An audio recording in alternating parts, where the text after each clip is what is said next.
Oi, Maíra. Oi, Clarissa, tudo bom?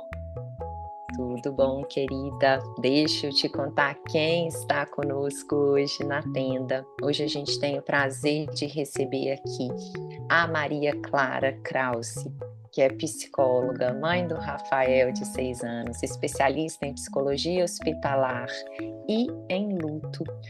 E ela atua, né, como psicóloga clínica há mais de 12 anos. E o foco dela principalmente é no trabalho com mulheres, né, na época de puerpério, divórcio, mudança de país, pacientes oncológicas ou que passaram por uma perda gestacional. Toda perda, e a Maria Clara está atuando, apoiando essas mulheres. E como não poderia ser diferente, escutando um pouquinho do currículo dela, já imagino que vocês tenham ideia do tema que a gente vai abordar hoje, que é o luto. É um grande prazer te receber aqui, Maria Clara, para falar sobre esse tema extremamente sensível, delicado e que é um tabu, muitas vezes, né, na nossa sociedade. Então, seja bem-vinda, conta um pouquinho aí como que esse tema chegou até você e você abraçou ele na sua prática profissional. Então, obrigada pelo convite. Eu estou muito honrada de estar aqui. Inclusive, seguido, eu encaminho o podcast de vocês para os pacientes, para os pais dos pacientes. Então, está sendo muito gostoso estar aqui junto com vocês. Ainda mais falando desse tema que eu sinto que é uma das coisas mais importantes, que a gente tem que desmistificar algumas coisas, alguns tabus. O luto na minha vida surgiu de várias formas, assim, mas principalmente começou na vida adulta. No início da minha faculdade de psicologia, eu tive um colega meu que tirou a própria vida. E eu e os nossos amigos, que a gente andava muito juntos, no mesmo momento que a gente soube disso, a gente se reuniu e começou a conversar a respeito e tentar entender da onde, se teve algum sinal. Então a gente já fez quase uma terapia em grupo ali, e foi muito gostoso esse momento, assim. E quando eu me formei, eu fiz uma especialização em psicologia hospitalar no Hospital de Clínicas de Porto Alegre, e lá eu acabei ficando na ginecobstetrícia e na neonatologia. Então, foi os meus primeiros contatos próximos, assim, com a finitude. E ali eu me dei conta que eu não tinha visto nada sobre luto na faculdade. Quando eu terminei essa especialização, eu passei um ano viajando, fui morar em Barcelona, e quando eu voltei, eu comecei a trabalhar numa clínica de oncologia. E com esses pacientes, eu falava muito sobre a questão da qualidade de vida, de como seguir com a vida apesar das limitações, como ressignificar todo esse processo que tanto as pessoas que já estavam em cuidados paliativos exclusivos, quanto as pessoas que ainda não estavam em cuidados paliativos podiam fazer. E tanto eu teclei nessa questão da qualidade de vida que fui olhar para a minha e eu me dei conta que eu não estava fazendo nada daquelas coisas que eu falava e que eu estudava. Eu busquei uma especialização em luto. E durante essa especialização em luto, eu me dei conta de várias coisas minhas, porque nas práticas que a gente aprende, a gente faz primeiro na gente para depois a gente ter propriedade e segurança para aplicar nos pacientes. E então eu tive esse insight aí de recalcular a rota e acabei indo morar em Florianópolis. Então eu sou gaúcha, estou aqui em Floripa há 9 anos. E finalizei minha especialização aqui, ficava indo e voltando para fazer a especialização. E eu fui entendendo muito mais a respeito desse tema, me sentindo mais segura. E o luto acaba vindo não só pelas questões da morte, mas pelo rompimento de vínculos gerais, assim, né? Então, desemprego, mudança de cidade. Então, se a gente for parar para pensar, a maioria das questões de psicoterapia que aparecem é em função de um luto, é em função de uma perda. E eu tive alguns lutos também, eu perdi um outro grande amigo também, anos depois que eu voltei de Barcelona, que era uma pessoa que eu tinha morado junto, que também tirou a própria vida. E também tive a experiência do meu sogro, que foi um grande pai para mim, praticamente por cerca de 10 anos.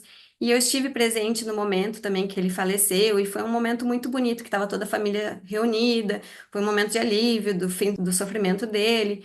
E é isso, assim. Então, eu acho que o luto é falar sobre vida, é olhar para as nossas relações e para como estão o nosso olhar perante a vida. Maravilhoso, querida. Eu sinto assim que tem uma dificuldade muito grande da gente de realmente abordar esse tema, né? Tanto quando a gente acompanha alguém que perde alguém, ou quando a gente perde alguém, né? A gente Uhum. fica também às vezes inibida de trazer essa questão com mais profundidade, com mais transparência para as pessoas que estão no nosso entorno. Eu já perdi meu pai, já perdi minha mãe, já tive várias perdas na vida. Perdi três avós, tenho uma avó só que está viva.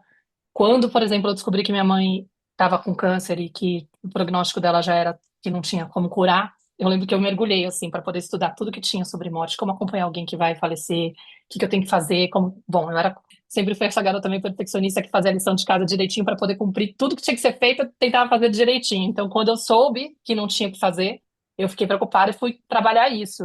É muito difícil porque você percebe que não tem espaço, as pessoas não têm essa facilidade de entrar em contato com esses temas, né? Então, tem uma resistência e a gente acho que também foi criado de um jeito que sempre distraiu a gente das emoções.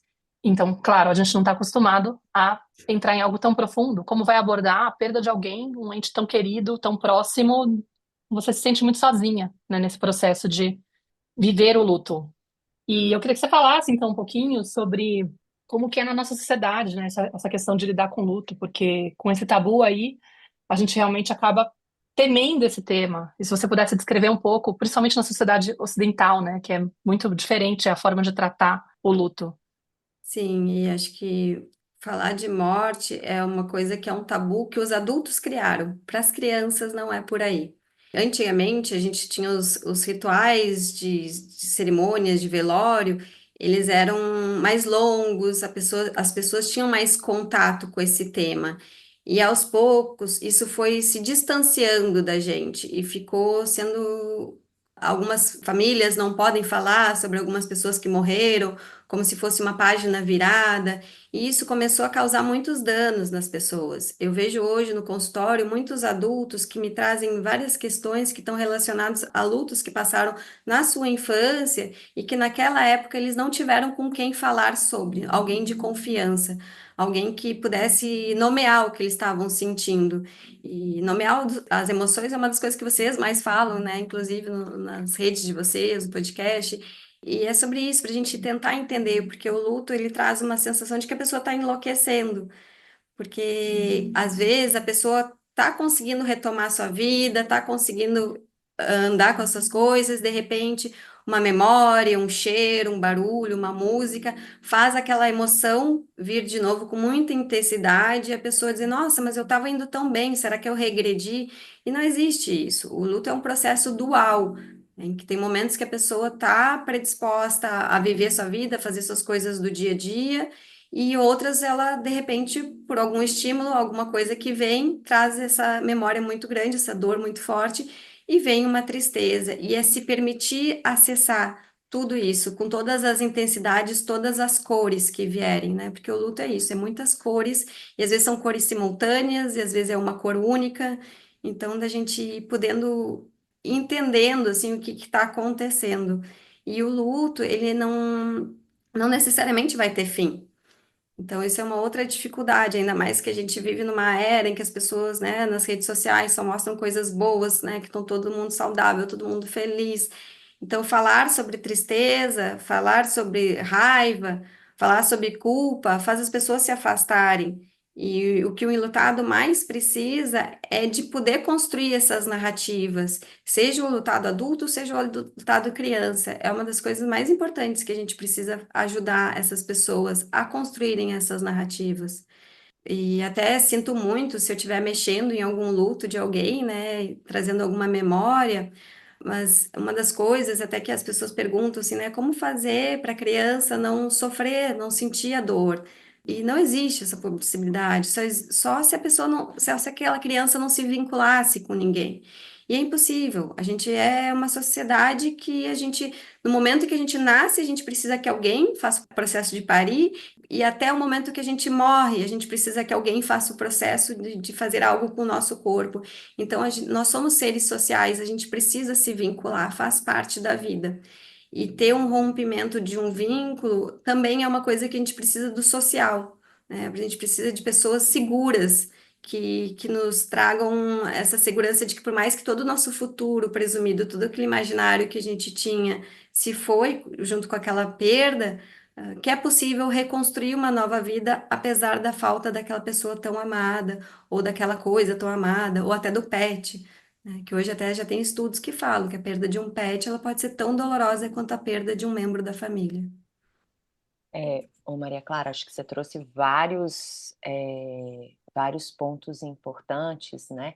Eu sinto que uma primeira coisa que me chamou atenção na sua fala é do quanto que o luto ele está relacionado à maneira como a nossa sociedade, de forma geral, lida com o processo das nossas emoções, com o processo da expressão emocional, né? O quanto que a gente vive numa sociedade que cada vez que a gente sente alguma coisa, e isso desde muito pequenininho, pela incapacidade, às vezes, dos adultos de acompanharem a expressão emocional das crianças, enfim, né? A gente foi condicionado a se distrair, a reprimir, a negar uma série de emoções, principalmente essas emoções que a gente julga como desconfortáveis, como negativas.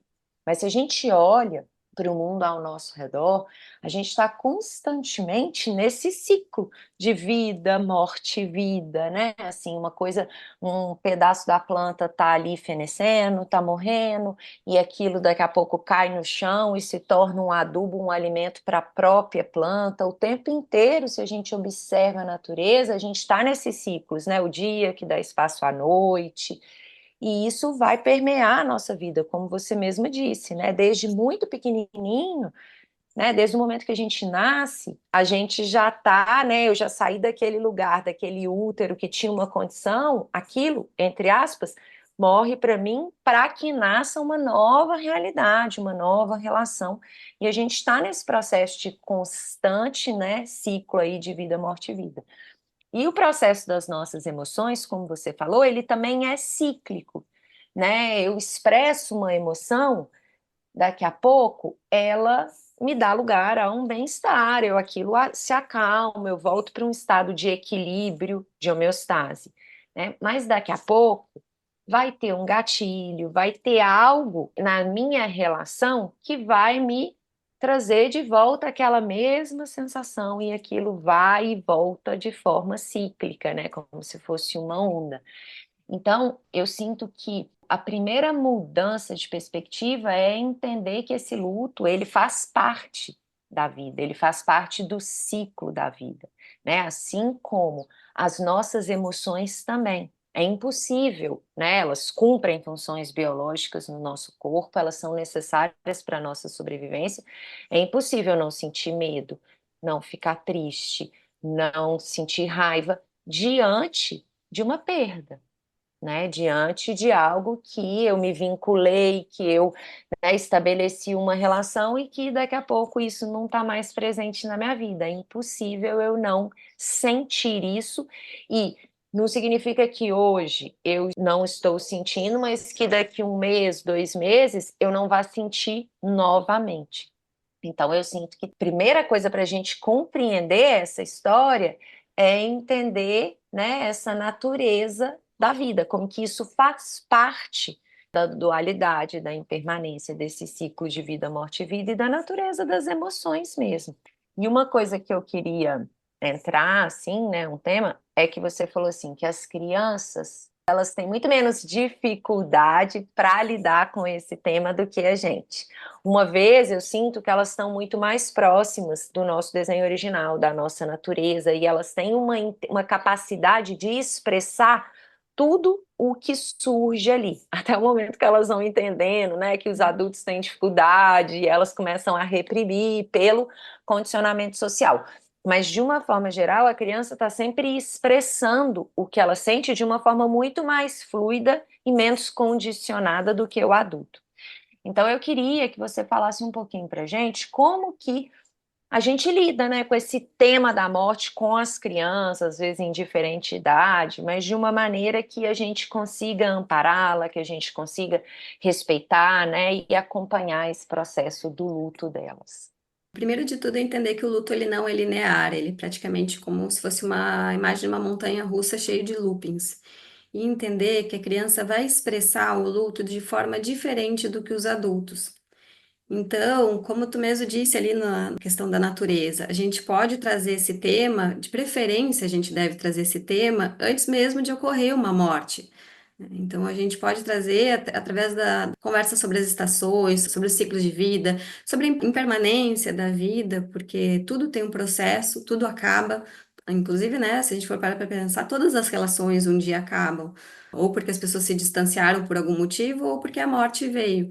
E acho que entender e trazendo esse tema de diversas formas vai ajudando nessa compreensão de que é algo natural da vida. O luto, ele não é uma patologia, ele não é um adoecimento, ele é um processo natural e esperado quando a gente perde algo ou alguém que a gente tem um relacionamento de amor, um relacionamento de apego. Então, para as crianças, quando a gente vai contar a elas, primeiro é importante que seja um adulto da confiança delas. Se, por exemplo, é o pai que faleceu e a mãe não está em condições de contar para ela, né, que busque outro adulto de referência para ter essa conversa com a criança. E sempre respeitando mais do que a idade, e sim o nível de maturidade daquela criança, porque tem crianças que já têm um histórico que tem mais contatos com as perdas, e também de ajudar elas na expressão, porque não existe uma forma da gente arrancar o sofrimento, a dor do outro, mas a escuta ativa, a escuta sem distrações, sem ter um celular por perto, alguém interrompendo, num local que a criança se sinta bem, que a criança esteja segura. Coisas mais importantes é dar para ela essa sensação de estabilidade, de segurança e de previsibilidade, né? De poder explicar para ela também, que às vezes a criança vai trazer perguntas no sentido, tá, e quem que vai me levar para a escola agora? E quem que vai me fazer dormir agora? E às vezes o adulto pergunta, nossa, mas a pessoa morreu, ela está querendo saber disso, mas isso é da rotina dela, é do dia dela, é o que traz segurança para ela. Então, que ela saiba que ela tem um espaço, pessoas com quem ela pode trazer perguntas sempre que ela sentir vontade. E nunca dá mais informação do que a criança pede.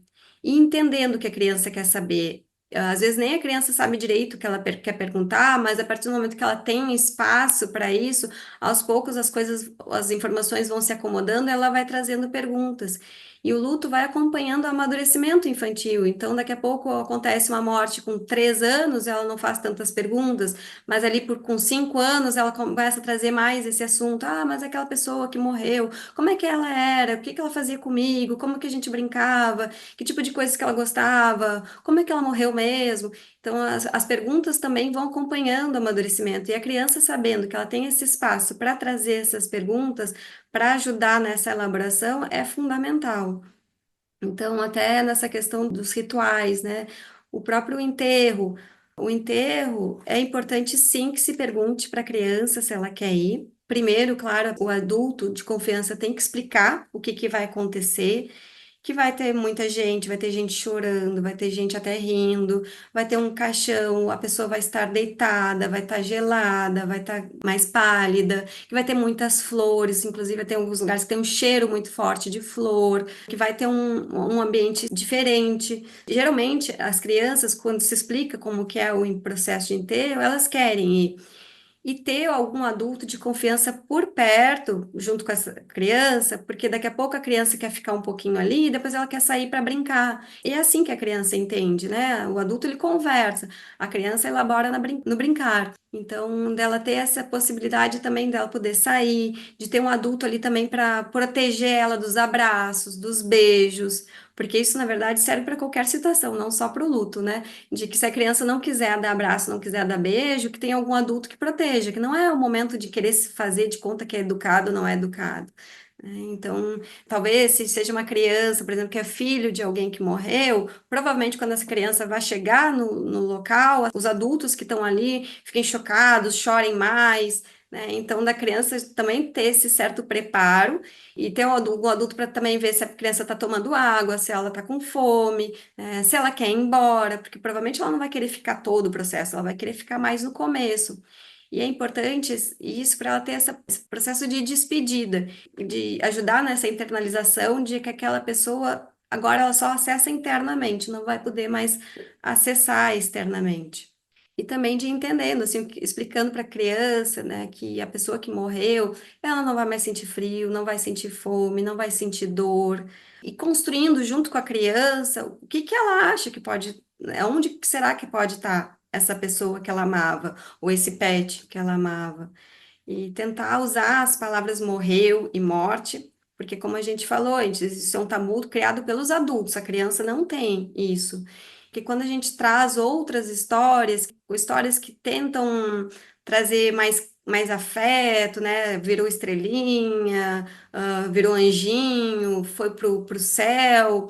Às vezes pode ser assustador, por exemplo, uma criança de São Paulo vai olhar para cima no céu, né, 0 estrelas de noite e vai pensar, nossa, fui abandonado de novo, né? Virou estrelinha, olha para o céu, não tem nenhuma estrela, né? Então a gente tem que cuidar muito isso, assim, Hum. né? De primeiro explicar o que que é, né? Porque senão é um reabandono que a criança sofre. É muito interessante isso, porque a gente tem, eu vejo assim, já acompanhei algumas situações de perdas.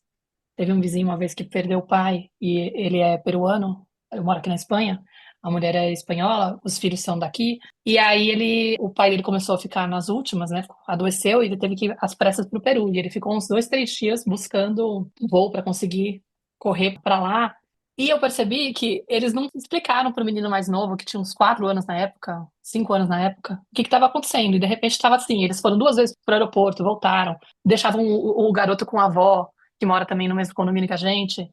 E o garoto começou a ter um monte de birra. E eles ainda, tipo, injuriados com o menino. Tipo assim, nossa, ele tá difícil pra caramba, já não basta o que tá acontecendo. E eu pensei, mas vocês conversaram com ele, explicaram o que tá acontecendo?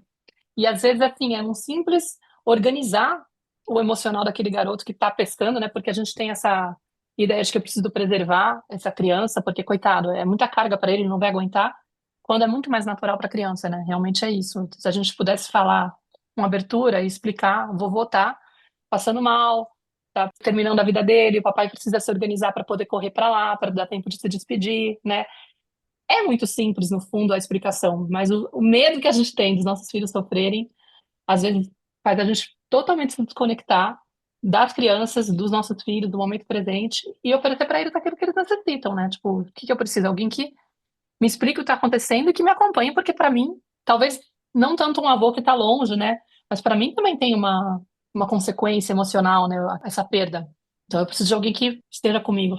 Ô, Mar, mas o medo que a gente tem, que você falou, né? O medo que a gente tem dos nossos filhos sofrerem, e na verdade, de uma forma talvez não tão consciente também, o nosso medo de entrar em contato com essas emoções, que desde lá Sim, de trás, como a Maria Clara falou assim, elas foram tidas como emoções que não eram bem-vindas. Ela falou assim: a sensação é que a gente está ficando louco. Por quê? Porque é uma sobrecarga emocional que durante anos eu aprendi a evitar. Eu aprendi a negar, a me distrair, e de repente aquilo vem de uma forma muito grande. Então, eu acho que, além do processo de sim. acompanhar a criança, é extremamente importante, né, diante de perdas ali na família, esse adulto também criar espaços para ele processar o que ele está sentindo, de preferência, né, acompanhado por outros adultos ou ali na intimidade dele, escrever sobre aquilo, mas dar um espaço, falar sobre, incluir essa pessoa ali no, né, no dia a dia. Por exemplo, a Maíra, geralmente quando a gente faz podcast, a gente escolhe um tema, ela geralmente busca coisas afins para a gente se preparar. E a gente ouviu, né, contando segredos dos bastidores da tenda materna. E a gente ouviu um podcast com a Chefali falando sobre luto. E ela estava entrevistando, assim, né, conversando com uma mãe que tinha perdido um filhinho gêmeo, né? Um dos gêmeos faleceu e o outro ficou vivo. E ela falando dessa necessidade que ela tinha de se mostrar bem, porque afinal de contas, e ela tinha um filho mais velho, além desses dois gêmeos, né, que vieram depois dela tá bem porque ela tinha dois filhos vivos. Então ela estava o tempo todo se colocando num lugar de eu tenho que ficar bem, os meus outros dois filhos estão vivos, e deixando de lado todas as emoções que vinham em relação ao luto desse bebezinho que morreu. E aí, né, o que a Chefali estava falando com ela era exatamente sobre isso, dela criar, foi de uma forma tão respeitosa, foi tão bonito, dela criar um espaço seguro mesmo para ela ir. Ela falou assim, às vezes 15 minutinhos em algum momento do seu dia, você escrever sobre isso, mas você ir dando espaço para esse filho dentro de você, num primeiro momento. Você ir dando espaço, incluindo ele, dando as boas-vindas para ele, não negando a presença dele. Muito antes, pelo contrário. E nem a presença das memórias, né, e das emoções que essa criança te evoca. Então ela foi falando, foi dando várias coisas. Ela falou sobre a escrita, falou no momento que tiver com os outros filhos para falar abertamente, para expressar, porque isso, de alguma maneira, né, como a gente está falando aqui, é mais natural para a criança, mas dependendo da forma como o adulto vai lidar, a criança começa a aprender também a negar aquilo, a não dar espaço, a reprimir, a distrair, que a gente está modelando, né? Eles estão aprendendo ali por imitação a partir de tudo que está sendo dito e não dito. Aí, Má, acho que é legal talvez você até contar aquele caso da Nara sobre o que você estava sentindo, que você estava ocultando, É. o quanto que ela te mostrou. Na verdade, assim, antes até queria falar uma coisa que, trazendo um pouco essa questão que você falou, que é muito fácil a gente se distrair e não entrar em contato com as emoções. Eu revisitei aqui quando eu estava te ouvindo, quando a minha mãe faleceu, né, há 12 anos atrás, né, em 2011. Porque, apesar de eu ter feito todo aquele trabalho de como acompanhar a pessoa, eu fiquei muito no racional também. Né? Me reconheço, meu padrão é meio esse, assim, tipo, vou estudar para poder saber como fazer, para poder estar lá, sendo a pessoa mais adequada para estar acompanhando ela. E no fim, o tratamento dela, que não tinha solução segundo o médico, ela ficou 3 anos mudando de tratamento, fazendo um monte de coisa para poder ver se conseguia superar o câncer de mama. E no final ela veio, não aguentou, né? Só que no último ano, quer dizer, ela faleceu em maio, né? Em janeiro, desse ano que ela faleceu, eu me mudei para a Espanha. Eu até tive uma conversa com ela, porque ela me deu de presente a viagem. Eu vim aqui para poder fazer um master em fotografia. E aí eu falei para ela, mas mãe, não faz sentido, né? Tipo, ela tinha recebido uma herança do meu avô e quis meio que reparar uma questão do passado, que a minha irmã foi estudar fora, nos Estados Unidos, e ela nunca pôde oferecer isso para o meu irmão e para mim. Então, quando ela recebeu a herança, ela falou, eu quero dar para vocês a oportunidade de ir para fora. E eu falei, mas mãe, você tá nas últimas, assim, eu não vou embora com você assim. E ela falou, filha, a minha vida já tá traçada, assim, já tem, não tem o que fazer, entendeu? Tipo, eu prefiro que você siga o seu caminho, que você seja feliz, que você faça seus projetos, não se prenda por mim. E aquilo foi muito forte, assim, de eu aceitar o presente dela, sabendo que ela não ia durar um ano. Eu sabia que ela não ia durar o ano. E E eu era o vim pra último cá. presente. E era o último presente, era o desejo dela também, sabe? Tipo, eu quero que vocês façam aquilo que é bom pra vocês, que vocês não se prendam por mim. Foi muito bonito, assim, da parte dela, e foi muito difícil de vir, mas ao mesmo tempo foi maravilhoso. E eu considero que 2011 foi um dos anos mais incríveis da minha vida, assim, foi o melhor presente que ela me deu. E aí eu lembro que em maio minha tia ligou pra avisar, né, tipo assim, ó, sua mãe tá nas últimas, já não dá. Minha tia é enfermeira, ela é super assim, ela fala, descreve as coisas com uma distância, assim. Aí ela Uhum. falou, ela já não tá sentindo direito as pontas dos dedos, então assim, você tem que vir pra cá correndo, melhor você se programar, porque você vai ter a chance de se despedir. E eu fui pra lá. Consegui ficar 5 dias, ela estava hospitalizada já. E aí cheguei, ela conseguia ainda se comunicar. Depois do tempo, ela foi perdendo a fala. Todos os dias ela cantava, porque era coisa que ela fazia todos os dias. Ela ficou injuriada quando ela não podia mais cantar. Ela falou: perdi a voz, que droga, não consigo mais cantar, sabe? Tipo, o nervoso dela era esse. Mas assim, eu tive momentos incríveis, assim, de poder ter acompanhado os últimos dias dela. E lembro que ela cantou em encontros e despedidas, cantou Manhã tão bonita, amanhã, tipo assim, sabe? Tô morrendo, mas tá tudo bem. Minha mãe tinha Uhum. dessas, assim, incrível. E aí, ao mesmo tempo que eu tava lá, eu percebi que eu também, depois, assim, fazendo uma leitura, inclusive, né, que eu fugia muito para as coisas da escola que eu tinha que fazer, né, tipo, estou aqui. Então eu pegava o computador e ficava lá mergulhada, fazendo. Pra quê? Pra me anestesiar, assim, tipo, não tá acontecendo nada. E aí eu me lembro, assim, dos últimos momentos, no último dia dela, a gente já tinha decidido que ela estava já sem consciência nem nada, de tirar a alimentação dela para que não fosse, não estendesse a história, né? E de simplesmente colocar várias coisas para ela não sentir, esqueci como é que fala, mas dá os remédios para ela não sentir nada, né? Para não ter dor. E ela ficou lá, e a minha irmã era a última a chegar, né? Porque a minha irmã também mora na Califórnia, ela só conseguiu chegar no último dia, minha mãe já estava inconsciente e tal. Então, de certa forma, a gente estava meio que esperando, assim, vai dar tempo da Priscila chegar, vai dar tempo dela chegar e tal. E minha mãe provavelmente estava esperando também. Uhum. Mas teve um momento que a minha prima chegou e falou assim: gente, vamos fazer aqui uma roda, minha família é espírita, né? Para poder ajudar ela. do tipo assim, chega de estender, não faz sentido pra gente ficar aqui esperando, vamos auxiliar. E aí a gente se reuniu em torno dela, né? A gente se deu as mãos, assim, tava algumas tias e a minha irmã, meu irmão e eu. Meu pai não tava, ele passou lá alguns momentos, mas ele tinha mais dificuldade com essas coisas, ele tinha muito trauma com essas coisas. E aí a gente começou a meio que autorizar ela, né? Tipo, mãe, tá tudo bem, você pode ir, tá tudo certo. E foi a hora que ela foi embora, assim, impressionante a conexão que a gente consegue ter, né? Mas depois que eu percebi, eu tava fugindo no computador, nas coisinhas, para poder me desconectar, né?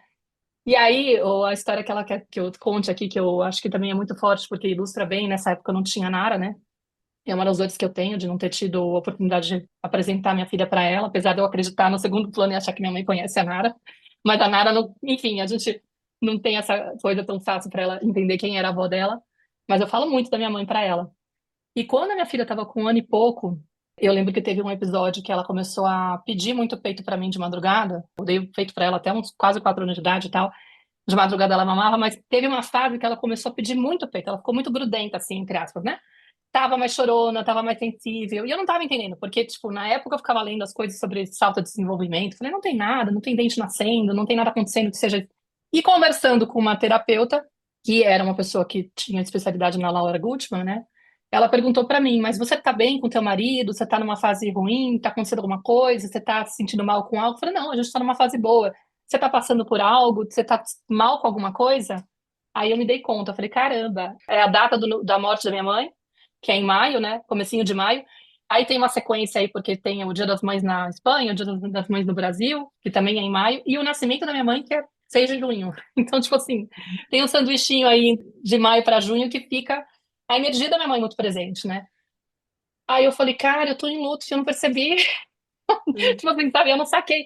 No fundo era minha filha oferecendo o colo, percebendo que eu estava estranha, que eu estava sensível, que eu estava mexida, e muito provavelmente se oferecendo para estar lá, né? Tipo, alguma coisa está acontecendo, mãe, eu não sei o que que é. Então foi incrível, porque quando eu saquei isso, né? E na época eu já tinha esse conhecimento de como que é essa relação do que a mãe sente, né? A fusão emocional e tudo mais. Aí comecei a conversar com ela durante o sono, para nomear aquilo que estava acontecendo, para explicar para ela o que estava acontecendo, e para explicar, ó, a mamãe que está realmente mexida, porque eu perdi minha mãe, e essas são as datas de aniversário da morte dela, do nascimento dela, então isso me traz memórias. Mamãe não tinha percebido que eu estava assim, agora que eu entendi por que que você está me solicitando tanto. E só o fato de eu ter explicado para ela, nomeado, organizado aquilo internamente, ela voltou a ficar mais tranquila, não despertava tanto. Impressionante, assim, sabe? Ela nem era alguém para estar afetada com a morte da minha mãe, mas o fato da gente estar conectada fazia ela sentir, né? Impressionante isso. E até porque, além de ter toda essa potência da conversa do Sono Rei, quando tu tava falando, tu também tava te escutando e também tava conversando contigo mesma, não só com ela. É. E quando a Exato, gente total. envolve, traz, né, traz mentiras, traz silêncios nessa questão da morte, a gente está causando um desamparo na criança e está dando a ideia para ela de que ela não é capaz de lidar com aquilo. E quem disse que a criança não é capaz de lidar com aquilo? Até porque quando a gente perde uma pessoa, a gente só perde uma pessoa uma única vez. Então a gente só tem aquela chance de acessar tudo isso. E os rituais, assim, né, como tu trouxe aí da data, né, os rituais, eles podem ser feitos em datas específicas, mas também não precisa ser necessariamente em datas específicas. E por que dos rituais, né? Eles ajudam, é uma forma da pessoa estar honrando aquela pessoa amada que se foi, é uma forma de estar trazendo memórias, né? Falando sobre não só as coisas boas, porque aquela pessoa que morreu, ela não era um santo, né? Ela também tinha defeitos.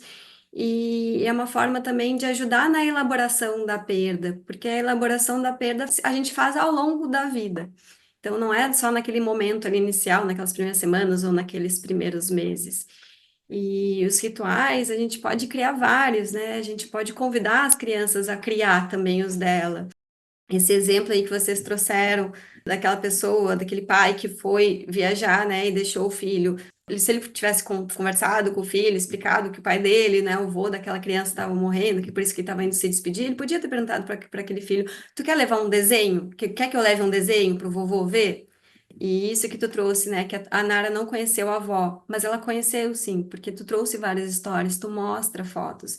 Isso é fundamental. O meu filho também não conheceu o vô dele, mas ele é muito próximo do vô dele, porque ele sabe tantas histórias do vô dele, já viu tantas coisas do vô dele, que é como se ele praticamente conhecesse. Inclusive, ele tem vários trejeitos do vô dele. É sobre falar sobre esse elefante branco aí que tá na sala e que ninguém quer tocar.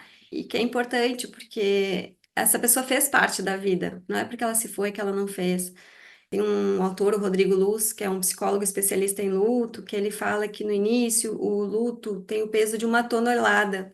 E com o tempo e com as nossas experiências de vida, a gente vai adquirindo musculatura emocional para conseguir carregar essa tonelada. Ou seja, o luto não deixa de pesar uma tonelada. A gente que vai adquirindo ferramentas, pessoas, seja grupo, seja através da religião, da fé necessariamente, nem sem ter religião necessariamente dita, mas de construção, as artes, a música, são ótimas formas de expressão, porque não só pela palavra que a gente vai conseguir elaborar, mas também por essas questões todas simbólicas, né? Se a gente olhar, assim, grandes obras de artes foram feitas depois de uma perda importante.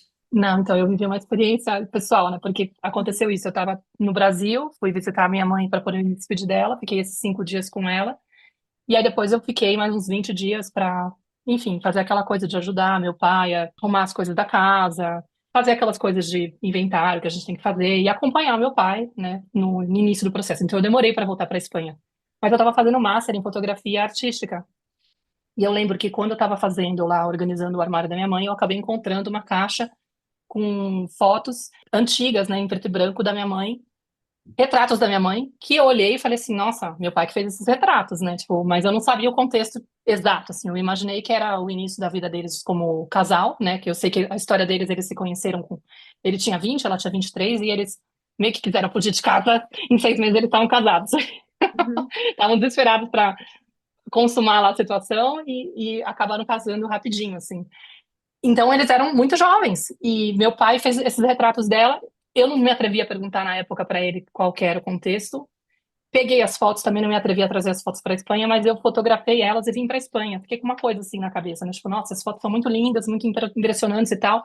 E quando eu cheguei, um professor pediu num exercício para a gente escolher um fotógrafo famoso e, como exercício, imitar o estilo do cara, repetir fotos do cara. E eu pensei, será que precisa ser famoso? E aí que eu fiz? Eu falei, eu vou me atrever. Aí eu peguei as fotos que meu pai fez da minha mãe e fiz um trabalho de autorretrato. Então eu vou mostrar aqui para vocês um pouquinho, que ele se transformou depois num livro, né? Mas o que que eu peguei? Eu peguei as imagens que meu pai fez da minha mãe e depois eu tentei me posicionar, cortei o cabelo do estilo que ela tinha na época, procurei nos brechós que tinham por Madrid roupas parecidas com a minha mãe e fiquei no estúdio trabalhando a luz, o momento e estudando o semblante da minha mãe, porque na minha ideia era, eu não conheço essa mulher. Uhum. Essa expressão aí de alegria, leveza, pureza, amor, primeiro amor, sabe? É totalmente diferente da versão da minha mãe nos últimos anos de vida, já com muitas amarguras. Apesar de que ela era uma pessoa muito feliz, muito alegre, muito comunicativa, sabe? Mas manja, tipo assim, aquela sensação de que quem é essa pessoa? E foi muito forte isso, porque no final eu selecionei uns 9 retratos e fiquei visitando, estudando a energia dela, só que bem depois da morte dela. Então foi uma coisa assim, que eu senti a energia dela. Foi uma coisa assim muito forte, muito poderosa. E eu lembro que quando eu terminei o projeto, apresentei na escola, eu falei, eu vou transformar isso aqui numa coisa do projeto final da escola, aproveitar e vai ser o tema e tal. E eu levei num estúdio artístico para poder transformar numa coisa que fosse apresentável, né? Como que eu posso apresentar essas fotos e tal? E o dono do estúdio ficou apaixonado. Ele falou: que pena que você vai voltar para o Brasil, porque senão eu transformava isso aqui num livro. Eu falei: mas eu não vou, porque eu já tinha conhecido o Alfonso, o pai da Nara. Eu não vou voltar para o Brasil, eu decidi ficar. Ele, então, a gente vai fazer um livro disso. E ele me deu de presente, ele não quis nem cobrar. Ele falou assim: eu vou fazer um livro. Aí ele pegou um cara para fazer a arte, o design. E aí a gente começou a rodar para vários festivais, apresentando, mas foi uma coisa assim maluca, assim, impensável. Mas realmente foi uma coisa assim que foi, de certa forma, algo que contribuiu, acho que, para eu viver esse luto aí de realmente me debruçar a me conectar com a energia da minha mãe, assim, foi algo muito especial. Enfim. E tem tudo a ver com o que a Clara estava falando, né? Assim, de ritualizar o processo usando a arte, né? E como que a gente, cada um Isso. na sua história, vai encontrando caminhos mesmo, né? Se a gente se abre para expressar, para manter viva de alguma maneira as memórias dessa pessoa, né? Clara, você tem alguma outra, né, assim, alguma outra coisa que você queira falar assim de como que a gente mantém viva, pegando um gancho nisso que a Maíra falou, né, que eu acho que foi um super exemplo assim, mas de como que as pessoas podem manter viva a memória dessa pessoa que faleceu, apoiar as crianças também, né, como você falou aí do seu filho que tem essas memórias do vô, né? Não são nem memórias dele, mas o quanto que você partilha, ou seu companheiro, das memórias, e isso mantém a presença dele viva aí na família de vocês. Se você tiver outras coisas para falar sobre isso, ou sugestões assim para as nossas ouvintes. As questões dos objetos, né? Os objetos transicionais. Pode ser que alguma criança, isso acontece com adultos, inclusive, queira ficar com um objeto e guarde para si por muito tempo. Tem adultos que levam alguma coisa daquela pessoa amada, uma camiseta, alguma coisa pequena, botam na bolsa e levam sempre consigo. E não tem nenhum problema em relação a isso. A partir do momento que não está causando prejuízo na vida da pessoa, não está causando sofrimento, isso ajuda a pessoa a se regular, a se conectar, não tem problema nenhum. O que fazer com as coisas daquela pessoa que morreu, não tem pressa. A pessoa pode ir definindo ao longo do tempo e trazer as crianças junto para esse processo também. Eu resolvi depois de um tempo, resolvi que eu vou doar as coisas. Ok, mas pergunta para as crianças: vocês querem guardar alguma dessas coisas para vocês? As fotos que estão pela casa daquela pessoa que morreu, não precisa tirar tudo. Tem gente que tira e faz um canto da casa e cria um canto que é daquela pessoa, que bota fotos, bota velhinha, bota as coisas que ajudam a lembrar. Isso é ótimo que as crianças participem disso. Caixa de memórias, né? Dá para pegar uma caixa e colocar, além de fotos, colocar imagens de revista que a criança viu, que lembrava daquela pessoa, sei lá, viu um bolo e lembra que aquela pessoa fazia um bolo maravilhoso, coloca nessa caixa, botar desenhos na caixa, escrever cartas, se a criança já escreve, sobre as coisas que aprendeu com aquela pessoa, inclusive das coisas que não gostava muito daquela pessoa, sobre coisas engraçadas que ela lembra, e depois ela pode escolher o que ela quer fazer com essa carta, se ela quer guardar, se ela quer enterrar e plantar alguma coisa em cima, se ela quer rasgar, se ela quer ler em voz alta e depois botar fogo, enfim, né? Claro, com segurança, mas é importante também que o adulto também faça os seus rituais. E o choro vai vir, porque alguns adultos falam, mas eu não quero chorar na frente da criança. E daí a gente não está ensinando nada para a criança, né? Porque a raiva, a tristeza, elas vão fazer parte, o adulto precisa mostrar. Claro, o adulto não vai descompensar na frente da criança, né? Se por acaso começar a perceber que, eu vou passar aqui do choro, vou pedir para a criança, só um minutinho que agora eu preciso respirar um pouquinho, sai um pouco, né? Mas, no geral, chorar é muito bom, né? Para mostrar que os adultos também sofrem, os adultos também não queriam que nada disso tivesse acontecido. E também tem toda essa coisa bonita que muitas pessoas diferentes e legais aparecem na nossa vida depois que aquela pessoa morreu, que jamais teriam aparecido, né? Se aquela pessoa não tivesse morrido. Claro que a criança ia preferir ter aquela pessoa de volta e não ter conhecido aquelas pessoas todas, mas já que morreu, que se permita, né, se divertir, que também faz parte do luto, né? Às vezes a pessoa fica na dúvida, mas eu posso rir, eu posso dar gargalhada, eu posso ir em festas. Se tu tem vontade, pode, mas vai sempre sabendo que daqui a pouco, se vier alguma memória, alguma tristeza e tu quiser sair da festa, vai embora antes. Eu acho que é muito não existe etiqueta no luto, né? Então não existe certo e errado, então é do sentir daquele momento. Além da carta, da escrita, a Maíra mostrou ali o pote da saudade, também é bem gostoso de fazer, que dá para fazer com sal e giz, e escolher 5 características ali que lembra daquela pessoa, não só características boas, mas também coisas ruins. Depois a gente pode até compartilhar ali, acho que a Maíra fez já, né? Compartilhou, mas eu posso depois mandar ali explicando melhor como fazer esse pote da saudade.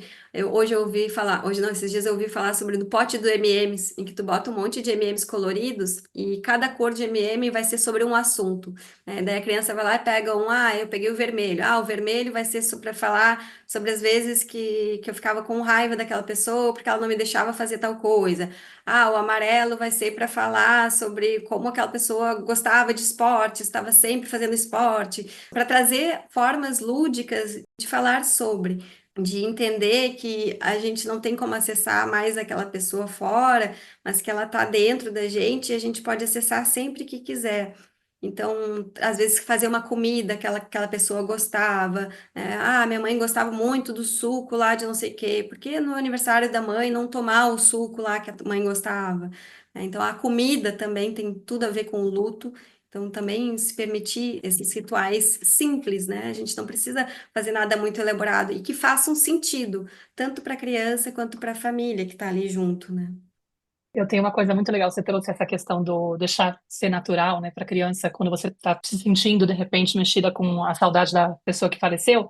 Isso acontece muito comigo, muitas vezes quando eu estou dirigindo, porque a gente coloca a playlist, a gente tem lá as músicas preferidas, as mais curtidas do Spotify, elas ficam indo para lá e para cá, e volta e meia aparece uma música que faz eu me conectar ou com meu pai ou com minha mãe.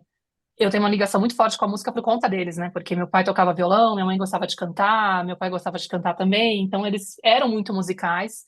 E a música, minha mãe, ela tinha assim, todo dia ela cantava, não importava se ela estava bem, se ela estava mal. Então, eu senti que era uma coisa muito da essência dela e eu peguei um pouco disso para mim, né? Tive até uma fase aí que eu fui cantora, né? Que eu cantava à noite e tal, mas também nessa mescla entre o último ano do Brasil e o primeiro ano da Espanha. E depois ficou só uma coisa que eu tenho no dia a dia.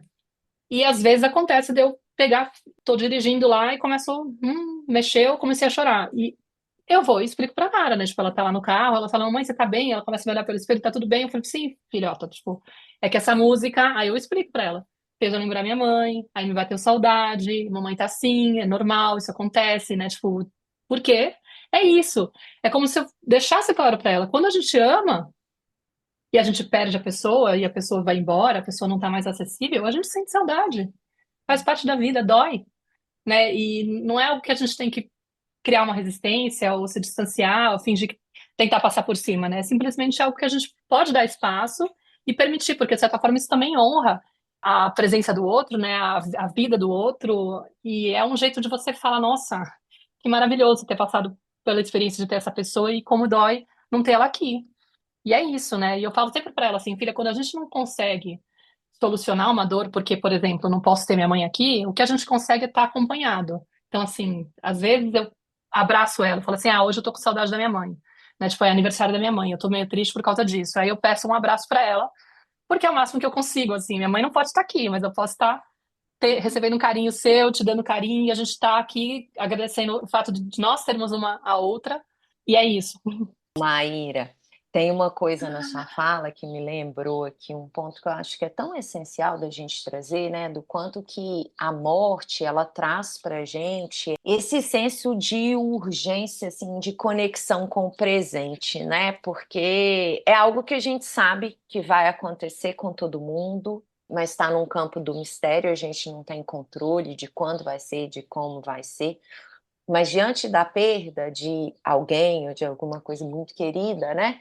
O quanto que isso evoca essa nossa disponibilidade para se conectar com o aqui e agora, né? Que é algo que as crianças já trazem e que a gente geralmente está muito distanciado, né? A gente vive muito se ocupando nos diálogos internos com o passado, com o futuro e desconectado do aqui e agora, né? E diante dessas perdas, o quanto que a gente entra num lugar mesmo de é isso daqui que eu tenho, né? É essa oportunidade, é esse momento. Então, como que eu honro a vida dessa pessoa também, dando espaço momento ao que eu estou sentindo, mas vivendo com intensidade, né, e com presença a minha vida. Como que agora eu me relaciono com as pessoas que estão vivas, né? É não negando essa dor, incluindo isso sim, mas também com essa visão de que no aqui e agora eu posso ainda abraçar a minha filha e eu posso usar da companhia dela para chorar junto, para expressar o que eu estou sentindo, quanto que isso também fica evidente diante de uma perda. Só queria trazer isso para a gente também caminhando para um final, né? Talvez, não sei se E você é tem muito mais alguma. gostoso chorar junto, né, do que chorar cada um isolado ali na sua ilha, dentro de casa. Total. Quanto que a gente precisa Total. desse acompanhamento, né? A nossa natureza é interdependente e na cultura, a forma como a gente está se organizando hoje, a gente tem cada vez mais se isolado, né? A forma como a nossa cultura está organizada, que talvez exacerba um individualismo, é totalmente distante da nossa natureza, né? E faz com que a gente realmente queira evitar expressar o que a gente está sentindo autenticamente. Então, quanto mais a gente vai, né, se vulnerabilizando, contando uns com os outros, mais alinhado com a nossa natureza e mais fluido são os processos emocionais qualquer que a gente venha E vivenciar. quando a gente estuda o trauma, né, a gente fala que muito mais doloroso do que o evento em si é a sensação de estar sozinho enquanto aquela coisa acontece. E você mesma trouxe, né, tipo, a quantidade de mães e pais que aparecem relatando da infância. E o mais difícil foi, eu perdi meu pai, perdi minha mãe, perdi uma pessoa e não tinha com quem falar. Não tinha esse espaço, né? Então, o quanto é maravilhoso quando a gente consegue proporcionar isso, mesmo que de repente eu tive a perda do marido e aí não consigo oferecer, mas que pelo menos eu proporcione, entenda a importância que é para a criança ter esse espaço, Uhum. né, para qualquer pessoa, mas no caso de um pai e uma mãe preocupada que está escutando a gente, né, de garantir que tem esse espaço, de ser testemunhada na própria dor, de ter um espaço para expressar a dor e não ficar tapando, desviando, distraindo ou fingindo que está tudo bem para preservar, entre aspas, né. Mas acho que a gente pode caminhar para o final, né? Nossa, eu tô mexida. Revisitei aqui um monte de história, tinha mais umas 500 para contar, mas não dá tempo, Eu sinto né? que a gente conseguiu, né, trazer muita coisa. E só para fechar, eu acho que, claro, se você puder trazer assim indicações de filme ou de livros que você geralmente recomenda para as famílias, né, que estão lidando com luto, se você quiser dar algumas sugestões ou um recado final também antes da gente finalizar. E dizer onde a gente pode encontrar você para te seguir, tá? A gente vai deixar aqui no podcast, na descrição, mas sempre é bom você falar também. Tem um livro que foi feito por duas psicólogas, que se chama O Dia em que o Passarinho Não Cantou. Esse livro, inclusive, tem uma animação dele, que é um vídeo de uns 5 minutos no YouTube, que traz a história de uma menininha que tinha um passarinho que estava sempre junto com ela e um dia ele morreu e traz a mãe ajudando ela a assimilar essa perda. Porque acho que essa coisa do luto, ele não é um obstáculo a ser superado, ele é algo a ser atravessado, né? Então, a gente vai lidar com ele de diversas formas. Um tema é a respeito de suicídio para as crianças que tiveram alguém na família que tirou a própria vida. Tem um livro que se chama E Agora? Que é um livro maravilhoso que ajuda a conversar sobre esse tema tão desafiador. Tem o Pato, a Morte e a Tulipa, que é um livro que já ganhou alguns prêmios e também tem uma animação, que acho que é uns 10 minutinhos no YouTube. Ele é um livro alemão, mas a animação tá com legenda, então teria que ser para crianças mais velhas, eu diria, assim, né? Para crianças maiores. Tem até uma história que me veio aqui, que eu acho que é muito do que a gente trouxe aqui, né? A Maíra falou ali, quando a mãe dela estava naquele processo de morrer, que ela ficou focada ali nos estudos dela, que também é uma forma que tu conseguiu lidar com a tua impotência, né? Já que tu não podia salvar a tua mãe, os estudos tu conseguia naquele momento. Então, de também entender que às vezes a criança vai trazer perguntas que o adulto vai dizer, nossa, mas eu já estava tão bem, estava conseguindo viver minhas coisas, de repente vem ela com essa pergunta, pela 20ª vez trazendo a mesma pergunta. E é assim mesmo, a criança vai assimilando conforme o tempo vai passando. E quando a gente traz esses assuntos, a gente também está ajudando a mudar as políticas públicas que existem sobre isso, né? Porque os tempos de afastamento de trabalho, quando se perde alguém da família, é irrisório ou não existe. Então, acho que é bem importante a gente estar trazendo esse tema também para ajudar nessa fomentação de políticas públicas assertivas, assim, adequadas e respeitosas e compassivas com o enlutado. E tem uma história que me lembrou, já que a Maíra vem dessa história aí do jornalismo, tem tudo a ver com o que a gente trouxe aqui hoje. que eram de um jornalista, que ele era muito bom nas coisas que ele fazia, e um dia o redator dele pediu uma pauta para ele escrever sobre como mudar o mundo. E ele pensou, isso é fácil, isso eu faço tranquilamente. Daí foi passando os dias, ele não escrevia, até que um dia, um dia antes dele entregar a matéria, ele resolveu abrir o computador e começou a pensar e não vinha nada, e pensava e não vinha nada. Daí nisso chegou o filho pequeno dele e pediu para brincar. E ele disse, o pai não pode agora, porque o pai está trabalhando. E ele olhou para o lado, viu um mapa gigante na parede, pegou o mapa, cortou em vários pedacinhos, deu para o filho e disse, olha, filho, conserta esse quebra-cabeça enquanto o pai trabalha. Quando tu terminar de consertar, tu vem aqui que daí o pai para um pouquinho de trabalhar para brincar contigo. Daí o filho foi lá, bem feliz, levou o quebra-cabeça lá para consertar. Deu pouco tempo, o menino voltou e disse: pai, arrumei aqui. Daí ele olhou assim: nossa, meu filho tem altas habilidades, né? Conseguiu consertar o mapa mundi, como que ele fez isso? Daí ele, filho, como que tu fez isso? Daí ele falou: pai, tu não viu, mas atrás do mundo tinha um homem. Eu consertei o homem e com isso eu consegui consertar o mundo. Então, quando a gente traz esses Ó, assuntos, assim, da importância de dar espaço, de falar sobre, de não esperar algo acontecer para a gente trazer sobre esses temas da finitude, a gente está mudando o mundo. Então, eu me sinto muito honrada, assim, de ter podido fazer parte desse espaço aqui junto com vocês, que vocês também tentam mudar o mundo, cada uma do seu jeito, porque eu entendo que quando a gente tem conhecimento sobre uma coisa que é importante para as outras pessoas, a gente precisa disseminar esse conhecimento de forma responsável. Então, muito obrigada pelo espaço. obrigada, querida. Fiquei até emocionada. Nossa, muito bonita. Muito bonita. Eu espero que realmente o podcast tenha servido, assim, como uma espécie de um colo também para quem está passando por algum processo de luto, para quem está se sentindo perdido, que de repente tem uma criança aí na casa, não sabe como acolher, como conversar com essa criança, que tenha se tranquilizado para entender que não precisa esconder as próprias emoções, que pode viver o que está sentindo, pode vivenciar, viver esse luto, né? Atravessar esse luto, não entender que precisa superar esse luto. Acho que todas as mensagens que a gente trouxe aqui, que você trouxe aqui de uma forma muito bonita, muito pura, muito maravilhosa, assim, podem ajudar esses pais, essas mães que estão escutando a gente, ou qualquer pessoa, né? Porque a gente tem público de tudo, mas enfim, eu queria muito agradecer a sua presença, ter aceitado o convite. Faz tempo que a gente está namorando essa ideia, né, de fazer um podcast sobre esse assunto com você.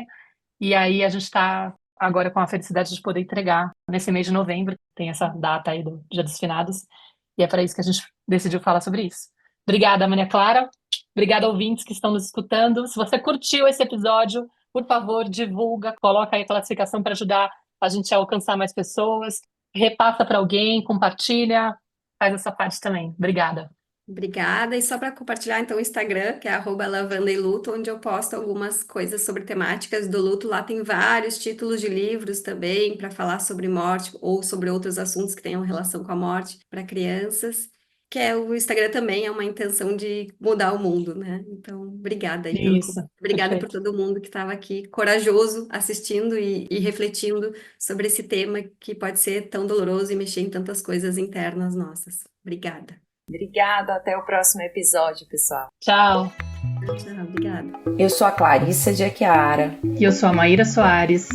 E você acaba de escutar mais um episódio da Tenda Materna, um podcast sobre maternidade e autoeducação. Nossa conversa de hoje te tocou de alguma forma? Tem algo que você vai fazer diferente depois de ter escutado esse episódio? Se sentir no seu coração, compartilha com suas amigas nosso podcast, deixa um comentário no nosso perfil do Instagram, @tendamaterna.podcast, contando como esse episódio mexeu com você. Segue a gente no Spotify para não perder nenhum encontro de inspiração, crescimento, trocas profundas e muito apoio. Nos vemos em nosso próximo episódio. Até lá!